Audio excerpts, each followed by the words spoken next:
A conquista de Jericó. Bem cedo, os israelitas partiram de Sitim e acamparam à margem do rio Jordão, que era o único obstáculo entre os israelitas e a cidade prometida Canaã. Após 3 dias, os líderes do povo percorreram todo o acampamento com a seguinte ordem: quando virem os sacerdotes carregando a arca do pacto do Senhor, deixem seus postos e sigam-nos. Assim, saberão por onde ir. Contudo, devem manter cerca de 1 quilômetro de distância entre vocês e a arca. Não se aproximem dela. Ok. Depois, Deus disse a Josué: neste dia, começarei a exaltá-lo diante do povo de Israel. Assim, eles saberão que estou contigo, assim como estive com Moisés.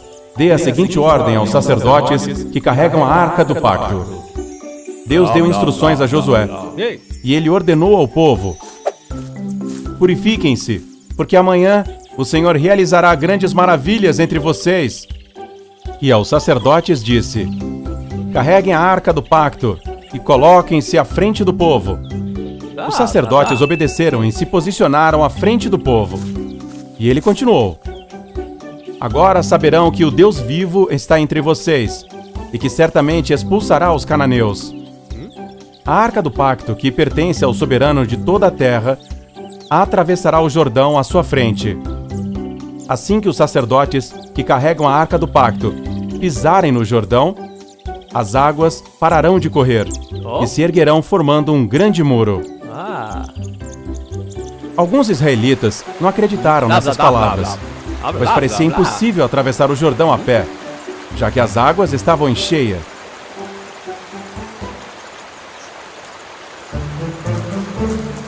No dia seguinte, Josué ordenou aos sacerdotes que carregavam a arca que entrassem no rio Jordão.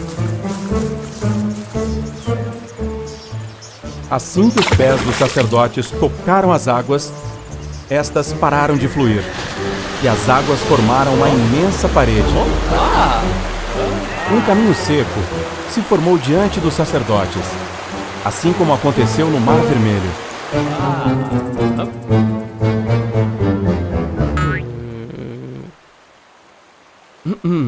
Meu Deus, ainda não. Eles caminharam até o meio do rio, e nem uma gota de água os tocou. Estavam completamente secos. Então Josué disse ao povo para segui-los. Uma a uma, as famílias, camelos, burros e o gado atravessaram o rio Jordão naquele dia. Enquanto caminhavam, passavam pelos sacerdotes que carregavam a arca. O povo de Israel levou todo o dia. Quando terminaram de atravessar o rio, Deus disse a Josué para escolher um homem de cada uma das 12 tribos de Israel e ordenar que cada um pegasse uma pedra, exatamente do local onde os sacerdotes estavam. Assim fizeram. Enquanto cada homem pegava uma pedra, Josué colocou 12 pedras no meio do rio Jordão, no local onde os sacerdotes haviam parado. Essas pedras permanecem lá até hoje. Tudo foi feito conforme Deus havia ordenado. Depois, Deus disse a Josué para ordenar que os sacerdotes saíssem do Jordão. Eles o fizeram. Assim que seus pés tocaram o chão, as águas do rio voltaram ao seu curso e transbordaram como de costume. Meu Deus, ainda não. As 12 pedras que os homens pegaram foram colocadas como um monumento. E Josué disse aos israelitas: no futuro, quando seus filhos perguntarem: por que essas pedras estão aqui? Vocês responderão que Israel atravessou o rio Jordão a seco. Assim como o Senhor fez com o Mar Vermelho. Isso é para que todas as nações da terra saibam que o Senhor é poderoso e para que vocês aprendam a temê-lo para sempre. De fato, quando os reis amorreus e os cananeus souberam que o Senhor havia secado o rio Jordão para que os israelitas o atravessassem, entraram em pânico e não ousaram enfrentá-los. Mais tarde, enquanto acampavam na planície de Jericó, os israelitas celebraram a Páscoa. Depois disso, começaram a se alimentar dos produtos da terra, pães ázimos e trigo torrado. Desde então, o maná parou de cair, e durante todo aquele ano, o povo se alimentou do que a terra produziu.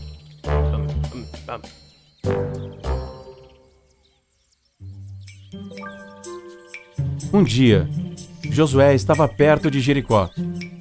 Ele observou os grandes muros e percebeu que as portas estavam bem fechadas por medo dos israelitas.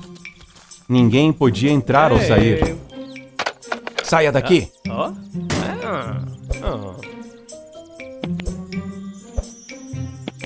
Josué levantou os olhos e viu um homem de pé diante dele com uma espada na mão.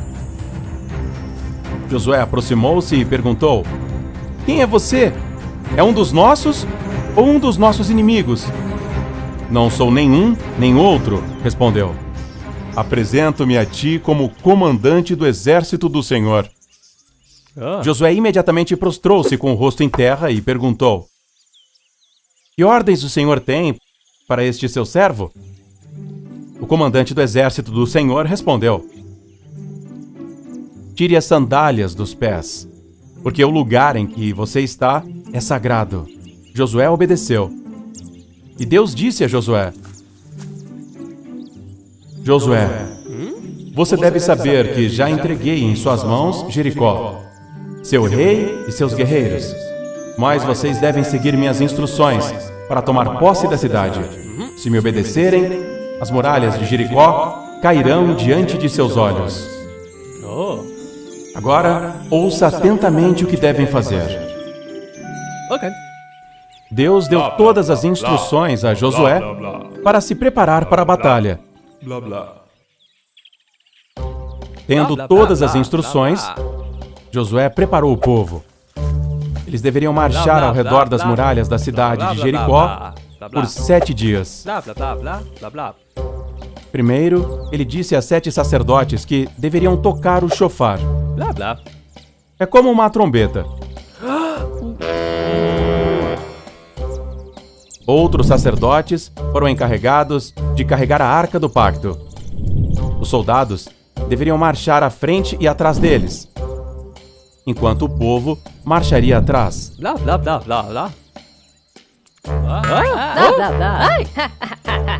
Josué também explicou que nos primeiros 6 dias, eles deveriam dar apenas uma volta ao redor da cidade por dia, e todos deveriam permanecer em silêncio, e o único som seria das trombetas. As muralhas de Jericó estavam repletas de soldados com as melhores armas, prontos para a batalha. Todos observavam o que os israelitas estavam fazendo e se perguntavam: "O que eles estão fazendo? O que isso significa? Que estranho esse povo! Um desfile não é uma batalha." E assim, o povo de Israel marchou em silêncio, ouvindo apenas o som das trombetas. Deram a volta em Jericó e voltaram para o seu acampamento. No segundo dia, desfilaram exatamente da mesma forma, em silêncio, apenas com o som das trombetas. Novamente, o rei e os soldados observavam, tentando entender o que estavam fazendo.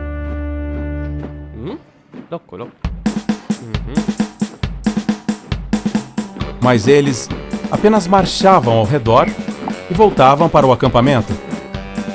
E continuaram da mesma forma nos dias 3, 4, 5 e 6. À medida que os dias passavam, os habitantes de Jericó começaram a ignorar o desfile. até que chegou o 7º dia. Bem cedo pela manhã, levantaram-se e marcharam ao redor da cidade, como nos dias anteriores.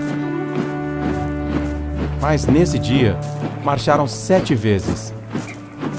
Na 7ª e última volta, Josué disse a todos: é hora de gritar! Deus nos deu a cidade de Jericó. Lembrem-se apenas de não pegar nada de Jericó, para que nem vocês, nem o acampamento de Israel sejam amaldiçoados. Os únicos que serão poupados são Raabe e os que estão em sua casa, pois ela salvou a vida de nossos espiões. Fora isso, nada se salvará nesta cidade. Todo ouro, prata, bronze e ferro pertencem à casa do Senhor. Entendido? Agora gritem o mais alto que puderem.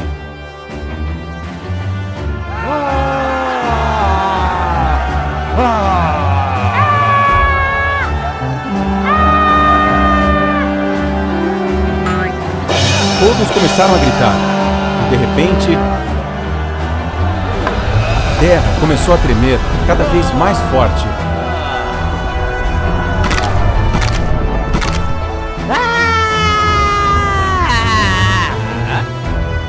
E então, um terremoto derrubou as muralhas de Jericó. Elas começaram a cair.